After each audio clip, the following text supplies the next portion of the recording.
Hello NLPs. This week what we're looking at is addiction and dealing with addiction. The way that we're going to approach this is we're going to use elements of NLP and we're going to use elements of the system that I've been working on.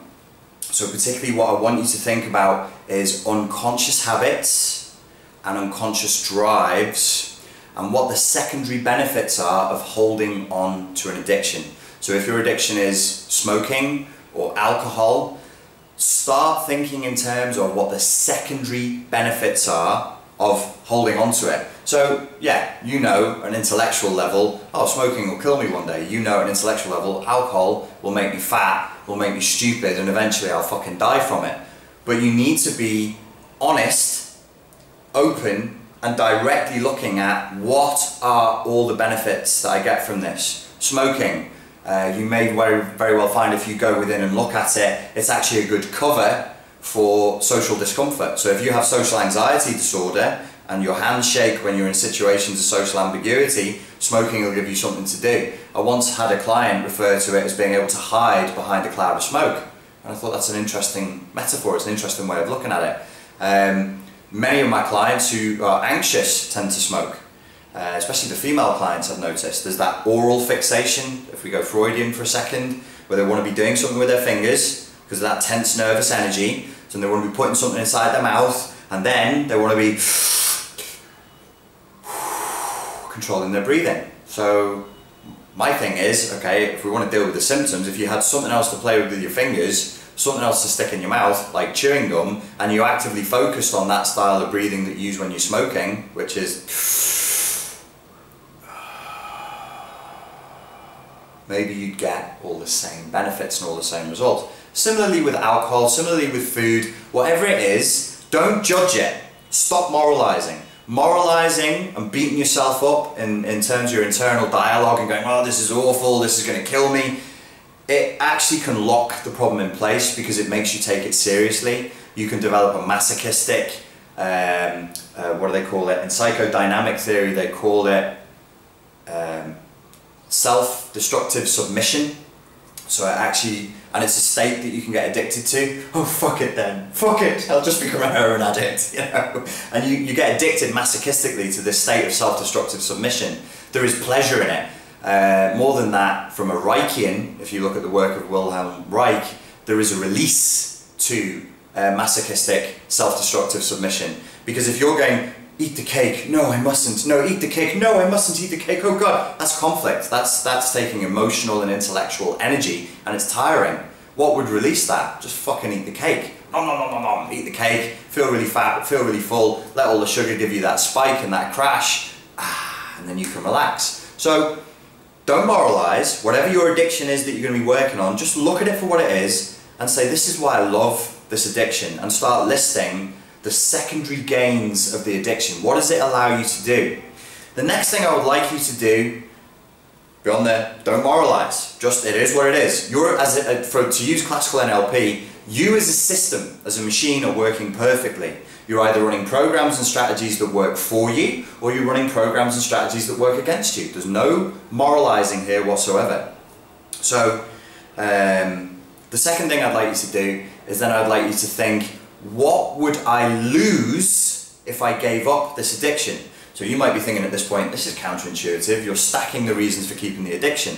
So you're stacking the reasons, this is why I love to smoke, and now we're going to stack the reasons, this is what I will lose if I give up smoking. Well, if you are socially anxious, what the fuck are you going to do in a room full of people?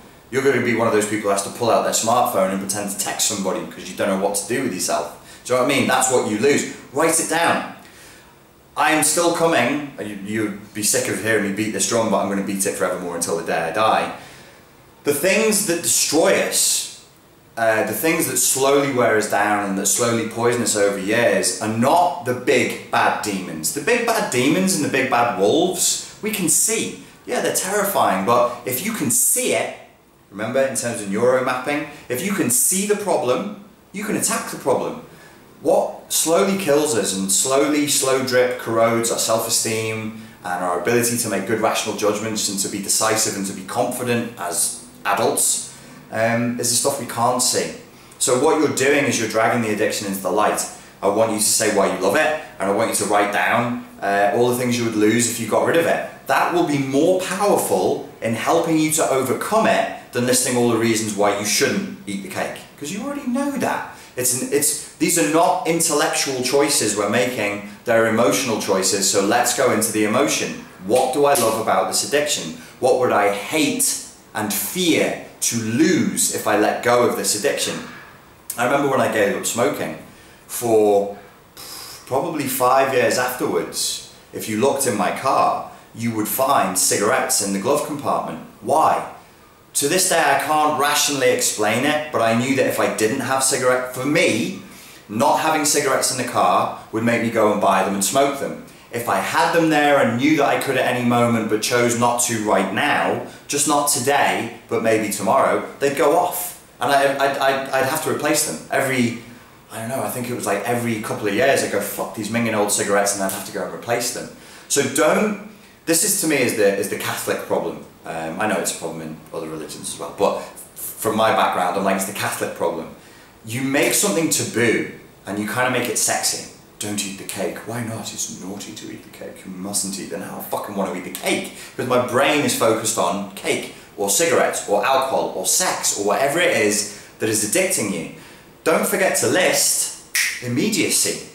You know, people take drugs because drugs work. People smoke because smoking works. If it stops working, as it did for me, I actually got to the point where I said, you know what? I'm only going to smoke the cigarettes that I enjoy. And I found that I properly enjoyed half of one in every 8 or 10. Do you know what I'm saying? So a lot of the time I was smoking the cigarette hoping it would be as tasty as the tasty one, but most of them fucking weren't. And I was like, oh, but I'm filling my lungs with the same poison and not enjoying it. So when you insist on pleasure, when you insist on real pleasure, and actually see that through to the end without the short-term thinking that we've discussed in other NLP meetups, this short-term thinking that allows the heroin addict to keep buying heroin, that allows the cocaine addict to keep buying cocaine, because they're only playing a video in their head that runs up to the point where they feel good.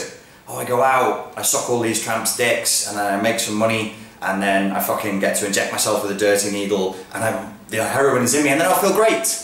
Not remembering that after that feeling of greatness, you're going to fucking wake up, you're going to have AIDS and fucking STDs, and do you know what I'm saying? I'm making a ridiculous point here, I know, but it's a lack of long-term thinking. Take things through to their conclusion. Don't be a misery guts. Don't be like, oh, I can't enjoy anything in life. It's not that. It's that you say, okay, I do want pleasure as a human entity, as a biological entity. We must move away from pain and towards pleasure, but what's the pleasure? You know, really, after I eat the cake, do I feel good? After I go on a fucking drinking binge, cocaine binge, and smoke loads, do I feel good? No, so that's not pleasure. So, do you see what I'm saying? What you resist persists. Don't make anything taboo. What you resist persists, but what you look at disappears. So just relax, don't moralize. If you can hear your parents in your head, just say to them, shut the fuck up, repeat the mantra, shut the fuck up, shut the fuck up. And once you've got a bit of silence and a bit of relaxation inside your head, look at these problems, say, why do I love it? What would I fear and hate to lose if I get rid of this addiction? And then we can move from there. From that point, you'll actually start letting go. Not immediately, but this tension is the resistance. When we relax, we begin to let go, and that's when you can start to let go of an addiction and transcend it and move through it. Okay, that's enough for this week. Look forward to seeing you guys at the NLP meetup, and I'm sure we'll have a great chat. Alright, I'll speak to you soon.